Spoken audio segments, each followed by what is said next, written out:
ეს ძროხა $1 მილიონ მეტი ღირს. და არა, ეს არ არის ხუმრობა. გაიცანით მისი, ჰოლშტეინის ჯიშის ლეგენდარული ძროხა, რომელიც კანადაში რეკორდულ ფასად $1,200,000 გაიყიდა.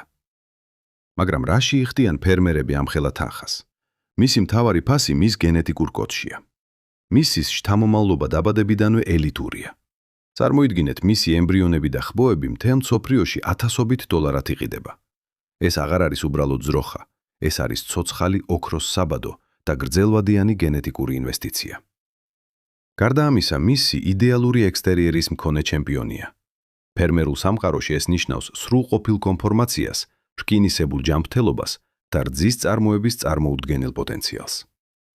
რა თქმა უნდა, $1,000,000 გამონაკლისია, მაგრამ ეს შემთხვევა ერთ რამეს გვიმტკიცებს. თანამედროვე მეცხოველეობაში ყველაზე დიდი მოგება არა რაოდენობაში, არამედ ხარისხსა და გენეტიკაშია.